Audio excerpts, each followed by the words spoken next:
الحمد لله رب العالمين والصلاة والسلام على سيد الأنبياء والمرسلين محمد وآله وأصحابه أجمعين. أما بعد، فقد قال الله تعالى في القرآن المجيد والفرقان الحميد: وما أرسلناك إلا رحمة للعالمين. صدق الله العظيم. ہو لاکھوں سلام اس آقا پر بت لاکھوں جس نے توڑ دیے، ہو لاکھوں سلام اس آقا پر بت لاکھوں جس نے توڑ دیے، دنیا کو دیا پیغام سکون طوفانوں کے رخ موڑ دیے. اس محسن اعظم نے کیا کیا نہ دیا انسانوں کو، اس محسن اعظم نے کیا کیا نہ دیا انسانوں کو، دستور دیا منشور دیا، کچھ راہیں دی کچھ موڑ دیے. محترم بزرگوں، دوستو، اللہ رب العزت نے پیارے حبیب امام الانبیاء جناب محمد الرسول اللہ صلی اللہ علیہ وسلم کو رحمت للعالمین بنا کر بھیجا. بہت ہی مختصر وقت میں بہت ہی مختصر باتیں عرض کر دیتے ہیں. پیارے حبیب کو اللہ نے رحمت للعالمین بنا کر بھیجا. تمام جہانوں کے لیے اللہ نے اپنے محبوب کو رحمت بنا کر بھیجا. اور جس نے حضور کے رحمت کے سائے میں آ کر پناہ لی وہ بلند ہو گیا. جب حضور کی رحمت کے سائے میں لوگ آتے گئے، جب وہ بلند ہوتے گئے.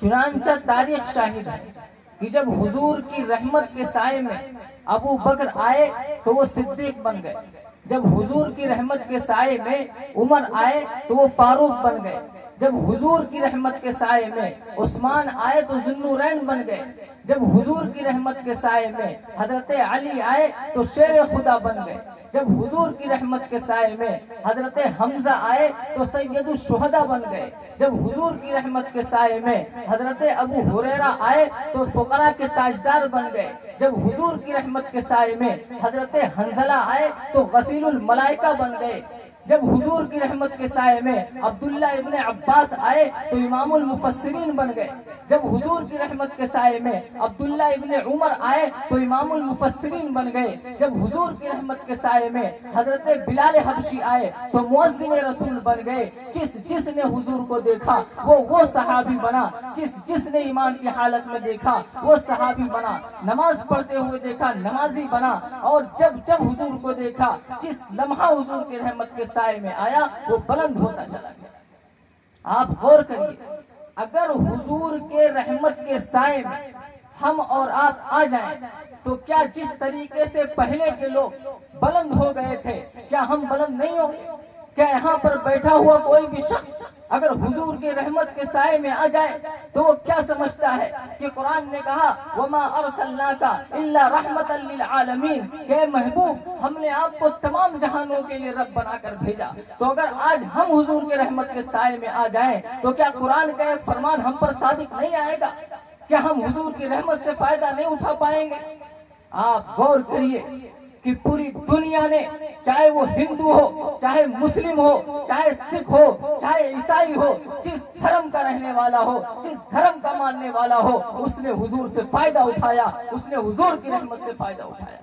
کوئی بھی دنیا میں باقی نہیں ہے جو حضور کی رحمت سے فائدہ نہ اٹھایا ہو. دوستو، اللہ نے دنیا بنایا کس کے صدقے میں بنایا؟ ہمارے اور آپ کے آقا جناب محمد الرسول اللہ صلی اللہ علیہ وسلم کے صدقے میں بنایا. آج دنیا کو عزت ملی کس کے صدقے میں ملی؟ پیارے رسول کے صدقے میں ملی. آج ماؤں بہنوں کو اور بیٹیوں کو عزت ملی کس کے صدقے میں ملی؟ پیارے رسول کے صدقے میں ملی. آج امریکہ اور بڑے بڑے ممالک جو کہتے ہیں کہ ہم ہیومن رائٹس کو چلاتے ہیں اور ہم لوگوں کے تحفظ کا کام کرتے ہیں، یہ ان کی بھول ہے. اگر لوگوں کے تحفظ کا کام، عورتوں کے تحفظ کا کام، انسانیت کے تحفظ کا کام کسی ہستی نے کیا ہے، کسی کے رحمت کے سائے نے کیا ہے، تو ہمارے اور آپ کے آقا سارے جہاں کے سرتاج امام الانبیاء جناب محمد الرسول اللہ صلی اللہ علیہ وسلم کی ذات ہے. دوستو، جب حضور کے رحمت کے سائے میں جو آیا ہے وہ بلند ہو گیا. آپ غور کیجئے، یاد کیجئے فتح مکہ کا وقت جب پیارے رسول نے مکہ کو فتح کیا، 10,000 کا لشکر جرار موجود ہے صحابہ کا. پیارے رسول کی خواہش ہوئی، کیا خواہش ہوئی کہ میں جاؤں اور کعبۃ اللہ کے اندر 2 رکعت نماز پڑھوں۔ کعبے کی چابی جس شخص کے پاس تھی ان کا نام تھا عثمان ابن طلحہ۔ عثمان ابن طلحہ کو بلایا پیارے رسول نے اور کہا کہ عثمان ابن طلحہ ادھر آؤ اور کعبۃ اللہ کی چابی لاؤ۔ کعبہ کی چابی حضور نے لیا اور لے کر کے اندر جاتے ہیں، نماز ادا کرتے ہیں۔ جب حضور باہر آتے ہیں تو صحابہ کا یہ تصور تھا کہ آج کعبۃ اللہ کی چابی اور کعبۃ اللہ کی چابی کا اعزاز اگر کسی کو ملے گا تو ابو بکر و عمر کو ملے گا، کسی نے کہا عبیدہ ابن جراح کو ملے گا، کسی نے کہا سعد ابن ابی وقاص کو ملے گا۔ بڑے بڑے صحابہ، بڑے بڑے جرنیل موجود ہیں، لیکن پیارے رسول نے کہا اے عثمان ابن طلحہ کہاں ہو، آؤ۔ جب عثمان ابن طلحہ آتے ہیں تو پیارے رسول کہتے ہیں عثمان تمہیں یاد ہے وہ لمحہ جب میں اس دھرتی کو مکۃ المکرمہ کو چھوڑ کر مدینہ منورہ ہجرت کر رہا تھا تو عثمان میں نے تم سے کہا تھا کہ عثمان مجھے چابی دے دو اور میں جا کر کے مکے میں 2 رکعت نماز ادا کر لوں، لیکن اے عثمان تم نے اس وقت چابی نہیں دیا تھا اور مجھے مجبور و لاچار کر دیا تھا، لیکن اے عثمان آج یہ کعبہ کی چابی میرے ہاتھ میں ہے، آج بتاؤ کیا ہوگا۔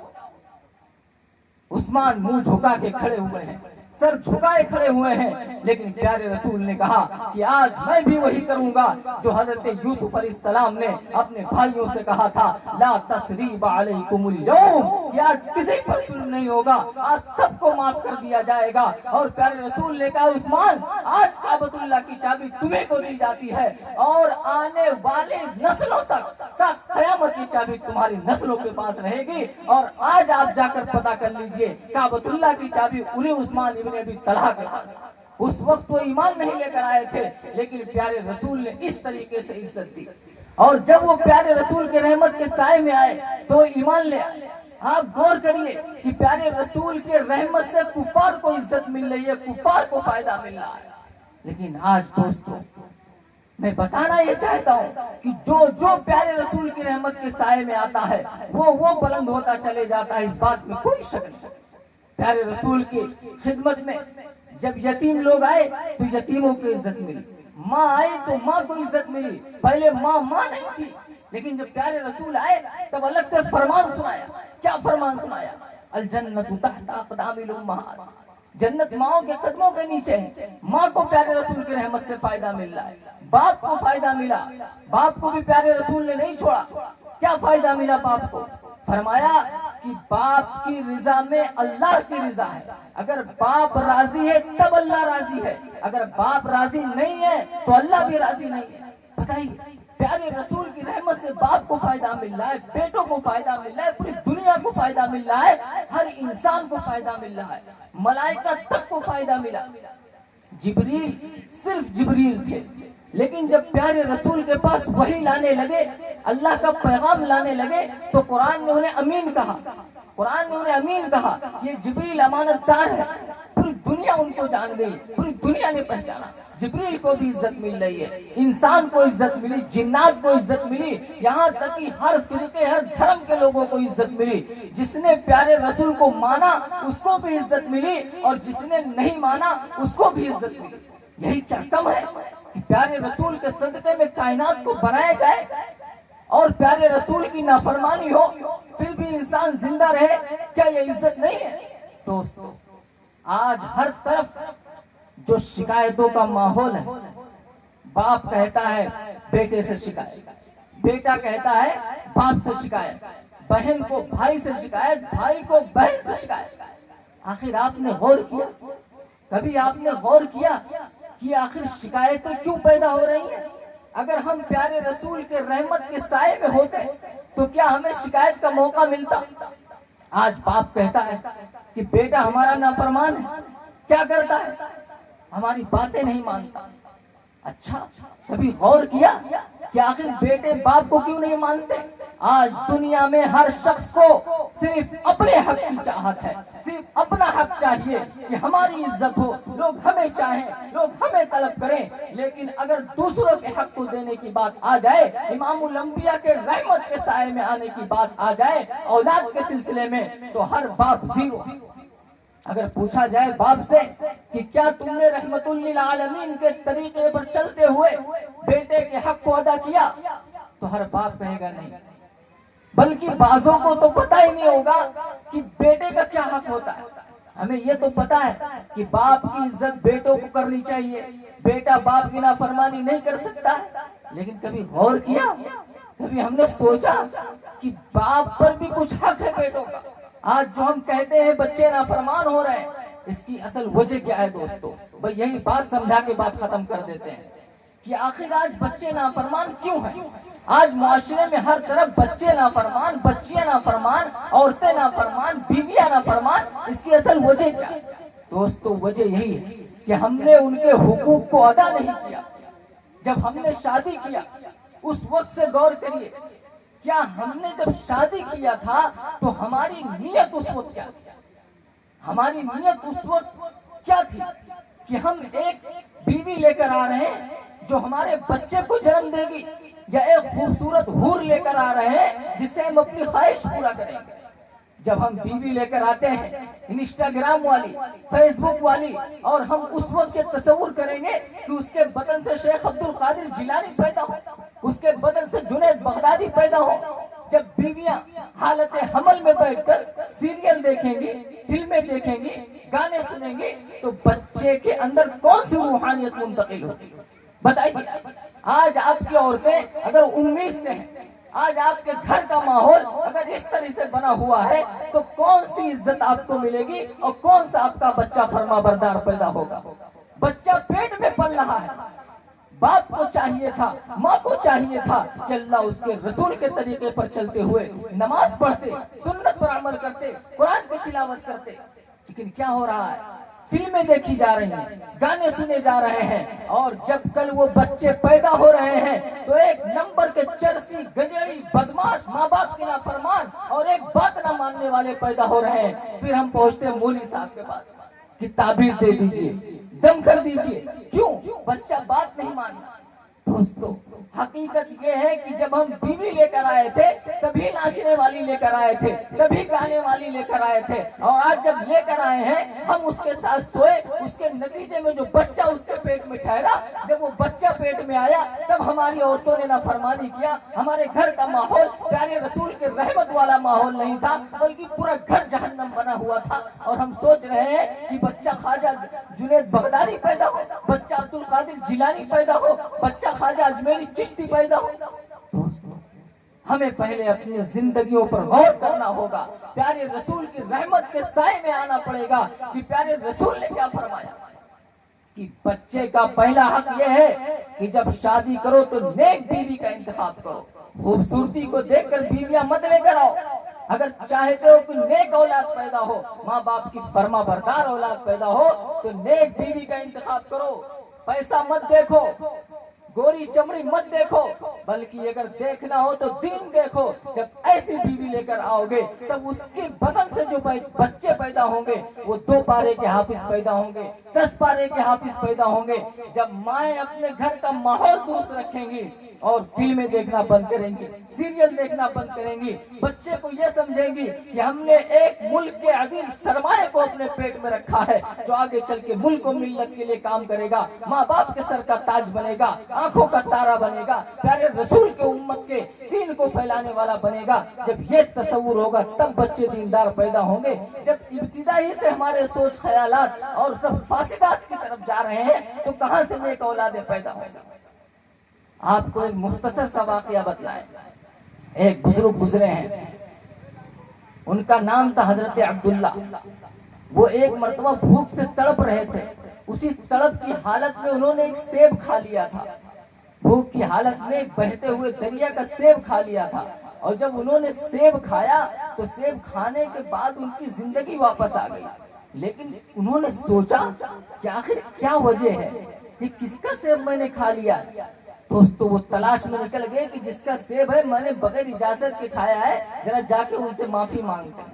وہاں پہنچتے ہیں، ان کے گھر والوں کو کہتے ہیں، سیب کے باغ والے سے کہتے ہیں میں نے آپ کا سیب بغیر اجازت کے کھا لیا ہے، مجھے معاف فرما دیجیے، مجھے معاف کر دیجیے۔ انہوں نے کہا ایسے نہیں معاف کریں گے۔ فرمایا پھر کیسے معاف کریں گے؟ کہا کہ دیکھو پہلے تمہیں میرے یہاں نوکری کرنا پڑے گا، میرے یہاں نوکری کرو گے تب سیب معاف ہوگا۔ انہوں نے کہا کہ اگر نوکری کر دیں گے تو کیا سیب معاف ہو جائے گا؟ فرمایا ہاں معاف ہو جائے گا۔ ان کے نوکری کرنے لگے، کس بنیاد پر؟ ایک سیب بہتے ہوئے پانی پر جا رہا تھا۔ حالانکہ فقہاء نے مسئلہ لکھا ہے کہ اس سیب کو کھا سکتے، گنجائش ہے، کوئی بہت بڑا حرام کام انہوں نے نہیں کیا تھا، لیکن تقویٰ کے اس اعلیٰ معیار پر تھے کہ بغیر اجازت کے ایک سیب کھایا تو جا کے معافی مانگ رہا ہے۔ خیر 1 سال انہوں نے باغ کی خدمت کی، اس کے بعد میں انہوں نے بلایا اور کہا دیکھو سیب معاف ہوگا لیکن ایک صورت میں کہ میری ایک بیٹی ہے، تمہیں اس سے شادی کرنی پڑے گی جو آنکھ سے اندھی ہے، کان سے بہری ہے، پیر سے اور ہاتھ سے اپاہج ہے، ایسی لڑکی سے شادی کرو گے تب سیب معاف ہوگا۔ وہ اللہ کے ولی تھے، وہ اس پر بھی تیار ہو گئے، اور جب وہ اس پر تیار ہوئے نکاح پڑھا دیا گیا۔ جب پہلی رات بیوی کے پاس پہنچتے ہیں، کمرے میں داخل ہوتے ہیں، سلام کرتے ہیں، بہترین شاندار جواب دیتے ہیں، ادھر سے بیوی بہترین جواب دیتی ہے، اور اس کو بتایا کیا گیا تھا انہیں کہ گونگی ہے، بہری ہے، لولی ہے، لنگڑی ہے، لیکن یہاں تو لگ رہا ہے غلط کمرے میں آ گئے۔ کیوں غلط کمرے میں آ گئے؟ کیونکہ ہم کو تو گونگی بتایا گیا تھا، یہاں تو شاندار حور بیٹھی ہوئی ہے، بڑی بڑی آنکھیں اور چمکتا ہوا چہرہ، آفتاب جیسے رخسار، چمکتے ہوئے ہونٹ، کہاں سے ہماری بیوی ہو گئی؟ چنانچہ بھاگتے ہوئے گئے، باغ کے مالک کو تلاش کیا، فرمایا کہ آپ نے تو کہا تھا لولی لنگڑی بہری، اور یہاں تو حور بیٹھی ہوئی ہے۔ کہا ہاں یہ حور ہی تمہاری بیوی ہے۔ آنکھ سے اندھی ہونے کا مطلب یہ ہے کہ آج تک اس لڑکی نے کبھی اپنی آنکھوں سے غلط نہیں دیکھا، آج تک اس نے ناجائز چیزوں کو نہیں چھوا، فلم نہیں دیکھا، سیریل نہیں دیکھا، گندی چیزیں نہیں دیکھی۔ کان سے بہری ہونے کا مطلب یہ ہے کہ اس نے کبھی کسی کی غیبت نہیں سنی، کبھی کسی کی چغل خوری نہیں سنی، اور گونگی ہونے کا مطلب یہ ہے کبھی گالی نہیں دیا، کبھی تانا نہیں دیا، کبھی چغلی نہیں کی، کبھی غیبت نہیں کی، اور ہاتھ اور پاؤں سے اپاہج ہونے کا مطلب یہ ہے کہ اس کے ہاتھ و پاؤں اللہ اس کے رسول کے حکم کے خلاف کبھی نہیں اٹھے ہیں۔ چنانچہ دوستو یہاں بتلانا یہ مقصود ہے کہ جب وہ فقیر، وہ بزرگ اور ایسی بیوی جب آپس میں ملتے ہیں تو پتا ہے ان کے بطن سے کون پیدا ہوتے ہیں؟ بڑے پیر جی حضرت شیخ عبد القادر صاحب جیلانی رحمت اللہ علیہ پیدا ہوتے ہیں۔ جب ماں اور باپ اس طرح رحمت للعالمین کے سائے میں آتے ہیں تب جا کے انہیں دوستو جنت ملتی ہے، اور اس طرح کی نسلیں پیدا ہوتی ہیں۔ آج ہم اور آپ نے گھروں پر غور کریں، جلسہ کرانے کا کیا مطلب ہے؟ اگر اس جلسے سے 20-25 ہزار خرچ ہو جائے، ہمارے گھر کے حالات صحیح نہ ہو، ہماری نسلیں نہ صحیح ہو، ہماری بیوی نہ صحیح ہو، ہمارے بچے نہ صحیح ہو، تو پھر ان جلسوں کا کیا مطلب؟ کیا ہم ان جلسوں میں نعت سننے آئے؟ کیا ہم ان جلسوں میں صرف قرأت سننے آئے ہیں؟ کیا مقرر کی لچھے دار آواز سننے آئے ہیں؟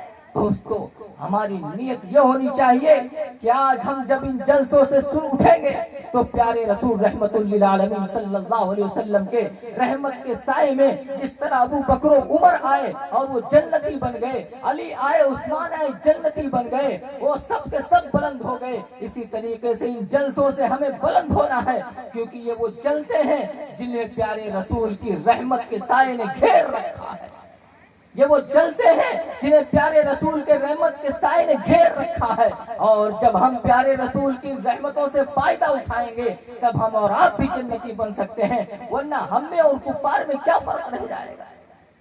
ہم میں اور کفار میں کیا فرق رہ جائے گا؟ وہ بھی زندہ ہیں، ہم بھی زندہ ہیں، وہ بھی بولتے ہیں، ہم بھی بولتے ہیں، وہ بھی کھاتے ہیں، ہم بھی کھاتے ہیں، لیکن ایک فرق ہونا چاہیے دوستو، وہ ہے حلال کا اور حرام کا، وہ ہے حلال کا اور حرام کا۔ اگر ہم نے ان جلسوں سے نہ سیکھا کہ حلال کیا ہے، حرام کیا، ہماری نیت یہ نہ بنی کہ ہمارا یہاں آنے کا مقصد حلال اور حرام سیکھنا ہے، تو پھر دوستو یہ مائک یا اسٹیج اس کا کوئی مطلب نہیں ہے، اس کو اٹھا کر تالاب میں پھینک دیں۔ آج ہماری نیت ہونی چاہیے کہ ہم یہاں بیٹھ کر علماء سے حلال و حرام سنیں گے، پیارے رسول کی سیرت کو سنیں گے، اصلاح معاشرہ کے عنوان پر جو باتیں سنیں گے اس کو اپنے گھروں کے اندر لائیں گے۔ اور ایک بات جس کی جانب میں نے اشارہ کیا کہ اگر ہم نیک اولاد چاہتے ہیں تو حق ادا کرنا شروع کریں۔ اگر بھائی چاہتا ہے کہ بہن اس کی عزت کرے تو بھائی بہن کا حق دے.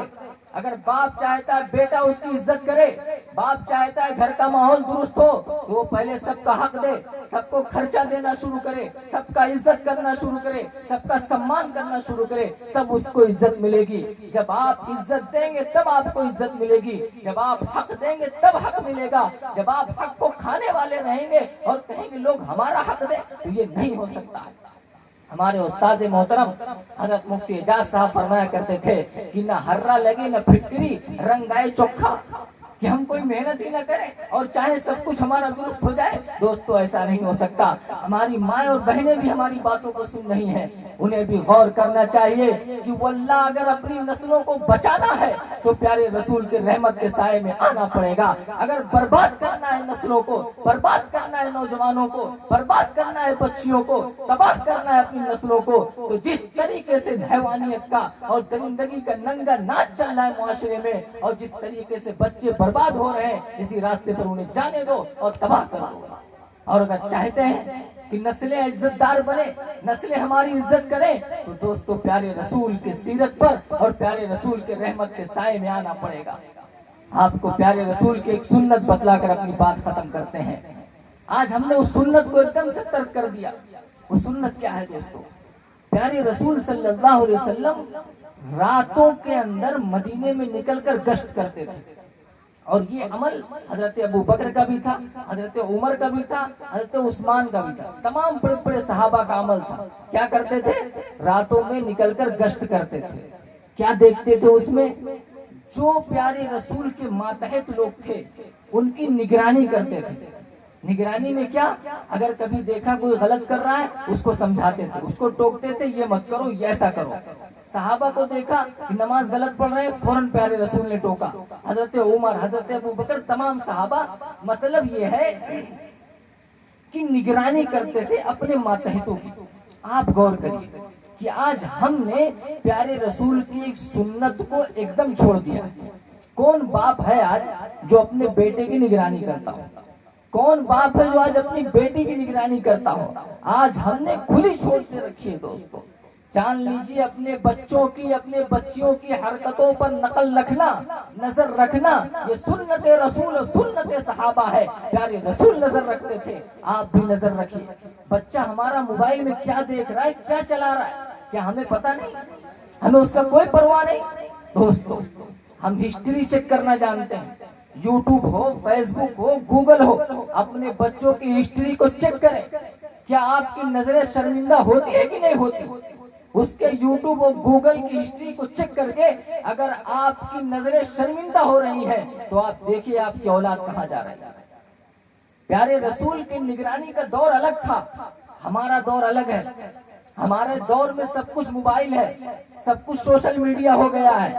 وہیں سے اچھائی لینی ہے اور وہیں سے برائی لینی ہے, یہی دلیل بن چکی ہے. تو جب دوستو یہ دلیل بن جائے تو ہمارے نگرانی کا طریقہ بھی بدلنا ہوگا.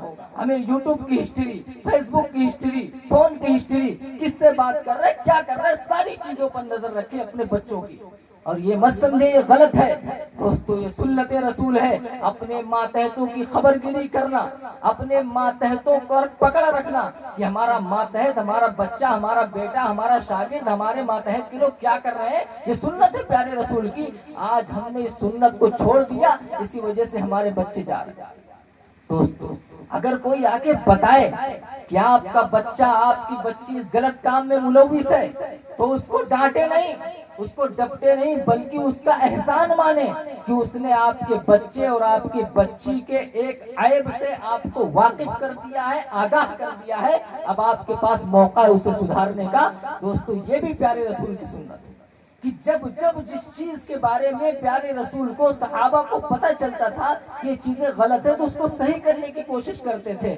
آج ہمارے اندر سے وہ نظریہ ختم ہو گیا. حاصل کلام یہ نکلا دوستو کہ پیارے رسول صلی اللہ علیہ وسلم رحمت بن کر آئے تھے. آج ہم نے ان کے رحمت کے سائے سے اپنے آپ کو ہٹا لیا ہے.